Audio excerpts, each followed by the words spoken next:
सुप्रभात बच्चों, कैसे हैं आप सभी। मैं आशा करती हूँ कि आप सभी अच्छे होंगे, अपने घर पर होंगे और स्वस्थ होंगे। हम पढ़ रहे थे कक्षा 8वीं की पाठ संख्या 18 जिसका नाम था टोपी। इसका हम भाग 1 पढ़ चुके हैं। अब हम पढ़ रहे हैं इसका भाग 2। तो पढ़ते हैं हमारा भाग 2। उसी वक्त राजा अपने चौबारे पर टहलुओं से खिली धूप में फुलेल की मालिश करवा रहा था। राजा उस वक्त अधनंगा बदन और नंगे सिर था। एक टहलुआ सिर पर चंपी कर रहा था, तो दूसरा हाथ पांव की उंगलियां फोड़ रहा था, तो तीसरा पीठ पर मुक्की मार रहा था, तो चौथा पिंडली पर गुद्दी काट रहा था। इस प्रकार से जब मालिश की जाती तो राजा अपनी मालिश करवा रहा था, तो सभी जो उसके सेवक है वो उसकी सेवा में लगे हुए थे। गवरैया कंगूरे पर से ही चिल्लाई, मेरे सिर पर टोपी, राजा के सिर पर टोपी नहीं, राजा के सिर पर टोपी नहीं। मालिश करवाते राजा की नज़र गवरैया से टकरा गई। गवरैया के सिर पर फुदेनदार टोपी देखकर उसकी अकल चकरा गई, यानी उसके भी दिमाग में अब ये आने लगा। वह तो लगातार रटे जा रही थी, मेरे सिर पर टोपी, राजा के सिर पर टोपी नहीं। अरे कोई मेरी टोपी लाओ जरा जल्दी। राजा दोनों हाथों से अपना सिर ढकते हुए चिल्लाया। टोपी आ गई। राजा ने झट पहन भी ली। देख रही फदगुद्दी, अब वो उसको बोल रहा है कि देख लिया फदगुद्दी, मैंने भी टोपी पहन ली है। मेरी टोपी में 5 फूदने। गवरैया ने अब दूसरा ही राग अल्पाना शुरू कर दिया। राजा की टोपी में एक भी नहीं, मेरी टोपी में 5 फूदने, राजा की टोपी में एक भी फूदना नहीं। राजा को बेहद हेटी महसूस हुई, यानी उसे बहुत अच्छा नहीं लगा। उसे लगा कि मुझे ये चिड़िया, ये जो गवरैया है, ये मुझे नीचा दिखाने की कोशिश कर रही है। इस मुल्क के महाबली राजा के सामने एक चिड़िया की यह मजाल, यानी इस मुल्क के, इस मोहल्ले, इस जो पूरा इलाका है, इसके जो महाबली राजा है जिसके सामने कोई भी अपनी जबान नहीं खोल सकता, उस चिड़िया की यह मजाल कि मुझे ये सब बोल सके।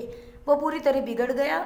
इस फुदगद्दी की गर्दन मसल दो, पखने नोच लो, सिपाहियों देर न करो। यानी इस फदगुद्दी, यानी इस चिड़िया जो ये गौरैया है, इसकी गर्दन पूरी तरीके से मसल दो, पखने नोच लो, यानी इसके पंख है वो पूरी तरीके से काट दो। क्षमा करे महाराज। क्षमा यानी क्षमा करे महाराज। मंत्री ने हाथ जोड़ दिए। मच्छर मारकर हाथ क्यों गंदा करना, अपने आप चली जाएगी। तब राजा सिपाहियों से बोला, यह ऐसे नहीं मानेगी, इसकी टोपी छीन ले आओ, उसी मैं पैरों में ठोकर मारूंगा। एक सिपाही ने गुलेल मारकर गवरैया की टोपी नीचे गिरा दी, तो दूसरे सिपाही ने झट वह टोपी लपक ली और राजा के सामने पेश की। राजा टोपी को पैरों से मसल नहीं जा रहा था कि उसकी खूबसूरती देखकर वह दंग रह गया। कारीगरी के इस नायाब नमूने को देखकर वह जड़ हो गया, यानी एक टक होकर वो उस टोपी को देखने लगा कि कितनी सुंदर टोपी बनाई गई है, इतनी सुंदर टोपी बनाई गई है, और उस कारीगरी को वो देख रहा था।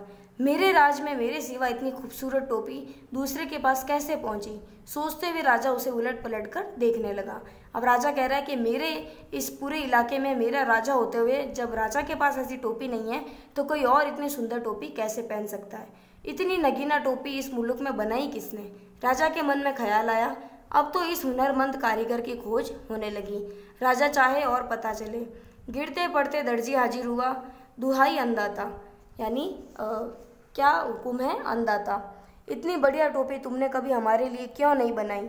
मेघों की गड़गड़ाहट की मानिंद राजा की आवाज़ निकली, यानी बहुत तेज गुस्से में राजा बोलता है कि इतनी सुंदर टोपी आज तक तुमने हमारे लिए तो नहीं बनाई। दुहाई अंदाता, हमें दुहाई नहीं वजह बताओ। कपड़ा बहुत उम्दा था सरकार, एकदम गफश और तबीज, यानी कपड़ा बहुत ही अच्छा था, बहुत ही बारीक कपड़ा था जिससे उसकी सिलाई अच्छी से हो पाई। ऐसा उम्दा कपड़ा किसने बुना। नाग की मानिंद राजा फूंक मारने लगा। गिरते पड़ते बुनकर हाजिर हुआ। माफ़ी बख्शे सरकार, माफ़ी नहीं वजह बताओ। सूत बड़ा उम्दा था सरकार, एकदम महीन और लच्छेदार। इतना महीन सूत किसने काता। शेर की मानिंद राजा की दहाड़ मारी। गिरते पड़ते कोरी हाजिर हुआ। जान बख्शे महाराज, जान नहीं वजह बताओ। रुई बड़ी बेहतरीन थी सरकार, एकदम बादलों की तरह धुनी हुई, यानी एकदम बादलों की तरह बहुत ही कोमल रुई थी। इतनी बेहतरीन रुई किसने धुनी। बिजली की तरह राजा की आवाज़ खड़की। हाफते छाती पीटते दुनिया हाजिर हुआ। क्षमा अंधा था, क्षमा नहीं वजह बताओ। राजा गुस्से से कांप रहा था। तुम चारों ने मिलकर इस गवरैया का काम किया, हमारे लिए आज तक ऐसा काम क्यों नहीं किया। वो उन चारों से प्रश्न करता हुआ कह रहा है, आपके लिए भी किया है सरकार। धुनिया ने जमीन पर लेटकर कहा, आगे भी आपके लिए करेंगे सरकार। हमारे लिए अब तक तो जो काम हुआ है उसमें इतनी नफासत क्यों नहीं थी, यानी इतनी खूबसूरती उस काम में क्यों नहीं थी जो इतनी सुंदर टोपी तुमने बनाई है।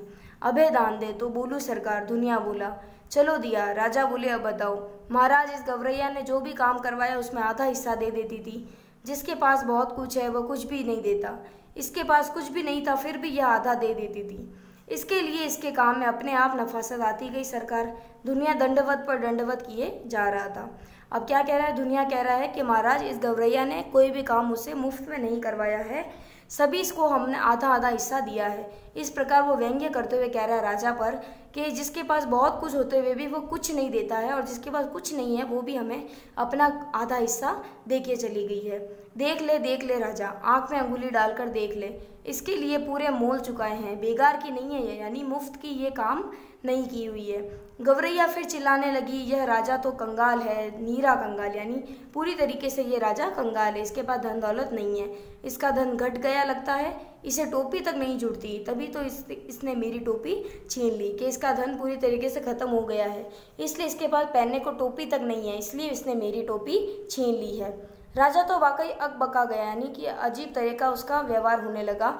एक तो तमाम कारीगरों ने उसकी मदद की थी, दूसरे इस टोपी के सामने अपनी टोपी की कम सूट थी, यानी कम खूबसूरत टोपी थी उसकी, तीसरे खजाने की खुलती पोल। इस पाखी को कैसे पता चला कि धन घट गया है? तमाम बेगार करवाने बहुत सख्ती से लगान वसूलने के बावजूद राजा का खजाना खाली ही रहता था। इतना ऐशो आराम, इतनी लश्करी, इतने लाजिवामे का बोझ, खजाना संभाले भी तो कैसे? तमाम लोग निकल आए थे यह अनोखा तमाशा देखने के लिए, यानी सब जगह से लोग आकर ये राजा और चिड़िया का तमाशा देखने लगे। मंत्री ने हौले से यानी धीरे से कहा, यह मुंहफट तो महाराज को बेपर्दा ही करके दम लेगी। मुंहफट कौन? ये जो गौरैया है, ये महाराज के सामने मुंहफट बोलती जा रही है कि तुम कंगाल हो चुके हो, तुम्हारे पास धन नहीं है, दौलत नहीं है, तो वो कह रहे हैं कि ये मुंहफट तो राजा को बेपर्दा करके ही रहेगी। राजा तो खुद घबरा रहा था, झट से बोल पड़ा, इसकी टोपी वापस कर दो। सिपाहियों ने कहना माना, टोपी वापस कंगेरू की और हवा में उछाल दी गई।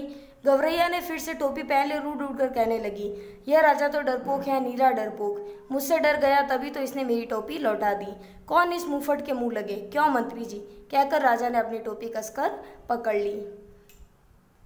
तो इस प्रकार इस पाठ में आपने देखा कि ये गौरैया है वो राजा की हैसियत पता लगा देती है कि किस प्रकार एक राजा के पास धन दौलत नहीं है, सिर्फ वो कोरा नाम का राजा रह गया है, ना वो किसी की प्रकार की सेवा करता है और किसी को अपना धन देता है। जो इन सब ने, जो दुनिया है जो कोरी है, इसने इन सब ने गौरैया की टोपी सीलने में मदद करी, तो गौरैया ने आधा हिस्सा इन चारों में बांटा है। और जो राजा है उसके पास सब कुछ होते हुए भी वो इन चारों को कुछ भी नहीं देता था। इस प्रकार इस पाठ में एक राजा की हैसियत का अनुमान लगाया गया है कि किस प्रकार एक राजा है, और पूरी तरीके से जो अमीर आदमी उस पर एक व्यंग्य किया गया है कि जिसके पास सब कुछ होते हुए भी वो कुछ भी नहीं निकाल सकता, वो अपनी जेब से कुछ भी नहीं निकालता, और जिसके पास कुछ भी नहीं होता है फिर भी वो थोड़े में भी थोड़ा देने के लिए उतावला रहता है, उत्साहित रहता है। धन्यवाद।